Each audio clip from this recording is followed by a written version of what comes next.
Long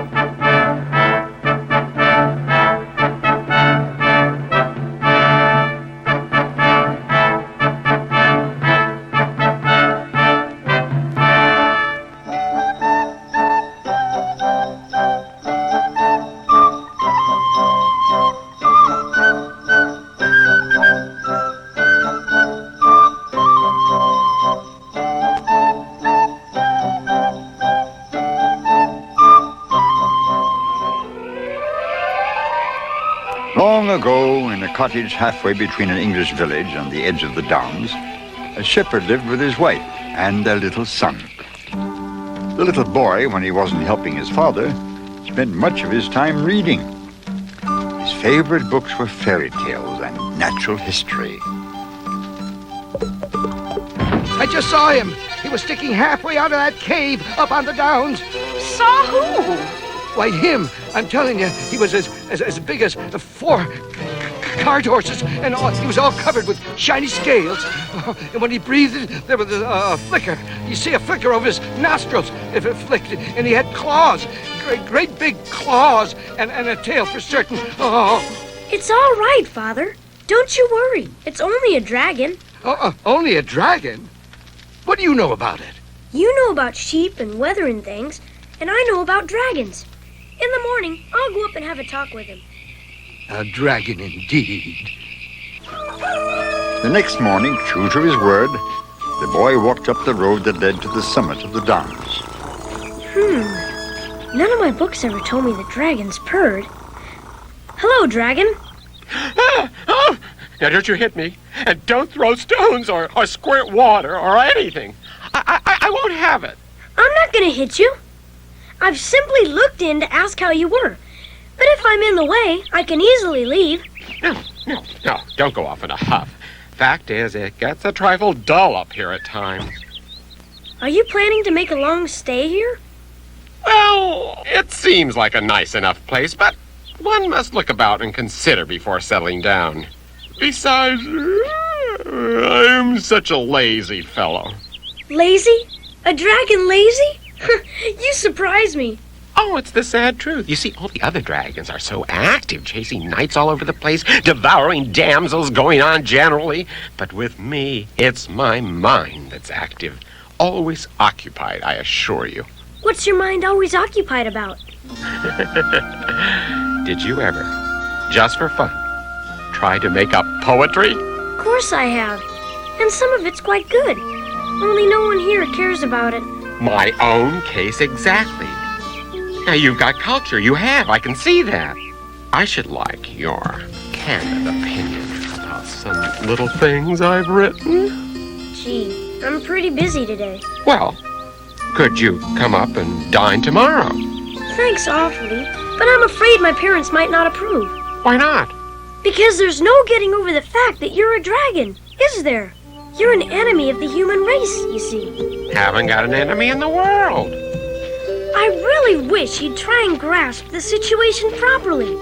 You're a scourge and a pest and a horrible monster. Not a word of truth in it. My character will bear the strictest investigation. Here, just take a look at this sonnet I've been working on. Oh, if you won't be sensible, I'm going home. Goodbye. The boy found it simple to set his parents' mind at ease about his new friend. Since they considered him an expert in such matters, they accepted his word without a murmur. What the boy had feared, however, soon came to pass.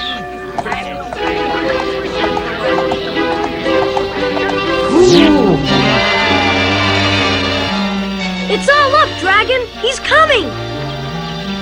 He's here. What are you gonna do now? Don't be violent, boy. Sit down and get your breath. Now, perhaps you'll be good enough to tell me who's coming. That's right. Take it coolly. I hope you'll be half as cool when I'm through with my news. It's only St. George's coming, that's all. Of course you can lick him, a great big fella like you.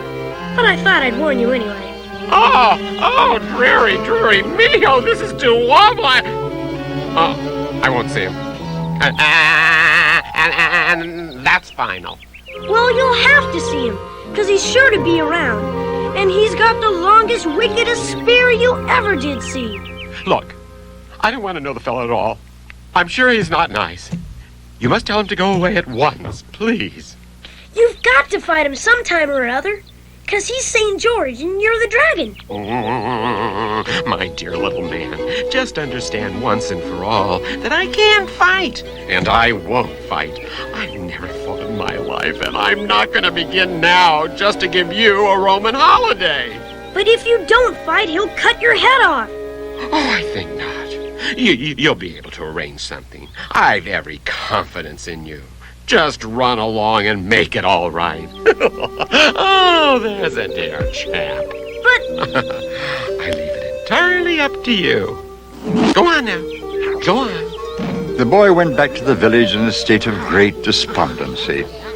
His dear friend the dragon hadn't shown up in the heroic light he would have liked. And whether the dragon was a hero at heart or not, it made no difference. For St. George was sure to cut his head off.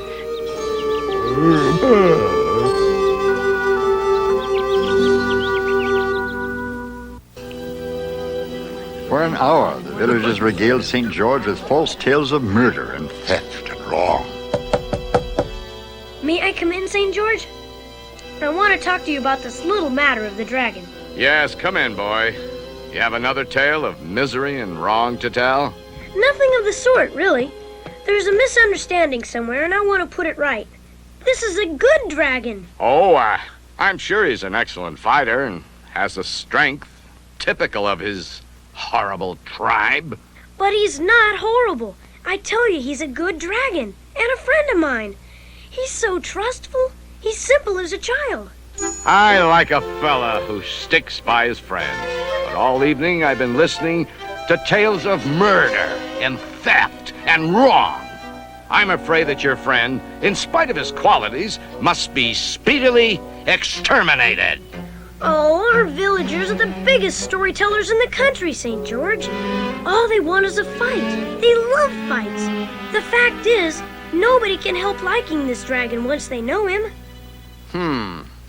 Well, perhaps I've misjudged the animal. But here we are, almost face to face, each supposed to be thirsting for the other's blood.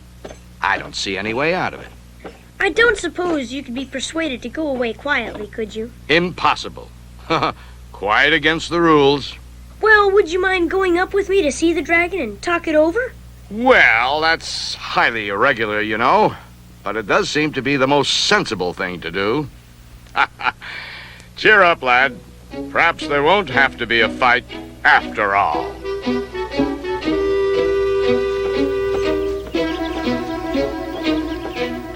I've brought a friend to see you, dragon. What? This is St. George. We've come to talk things over. Oh, so glad to meet you, St. George. Charming weather we're having, isn't it? Listen, Dragon, I think we should try to come to some understanding about this little affair of ours. Oh, yes. I agree. Don't you think the simplest plan would be just to fight it out, according to the rules, of course, and let the best man win? Oh, yes, do, dragon. It'll save such a lot of bother. My young friend, you be quiet. Believe me, St. George, this whole thing's nonsense. There's absolutely nothing to fight about. And I'm not going to do it. Supposing I make you. You can't. I'd go into my cave, you'd get sick of waiting, and as soon as you'd gone, why, I'd simply come out again. Oh, But there's gotta be a fight of some sort. I've got an idea. Maybe I could spear you someplace where it wouldn't hurt. For example, now, it couldn't hurt you much here. Oh, you're tickling me, George. Oh, that place won't do at all. Well, how about your neck? All those folds of skin I can't... If I speared you there, you'd never even know I've done it. You're sure you can hit just the right place? Of course I can. You leave that to me. Well, I suppose we've got to trust somebody as we go through life, and your plan seems as good as any.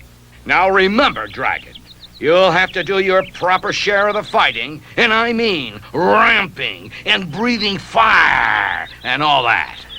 Well, I can ramp all right, but as to breathing fire, it's surprising how easily one gets out of practice.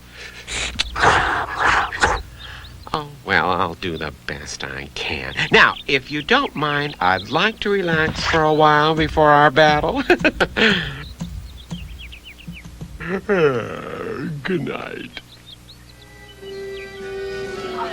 At dawn the next morning, the people were all securely in their places, awaiting the start of the battle. Now then, dragon, where are you?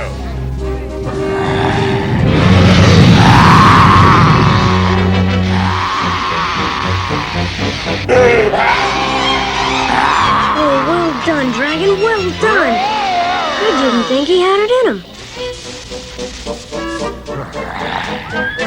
You've met your match this time, dragon.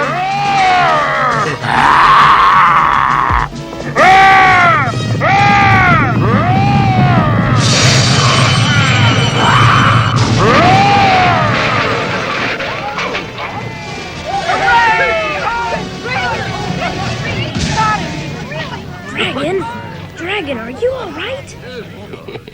A piece of cake. Ain't you gonna cut his head off, St. George? No, not today. You see, that can be done anytime. There's no hurry at all. Now, everybody, let's all go down to the village, to the banquet. I'll give him a good talking to. And you'll find he'll be a very different dragon.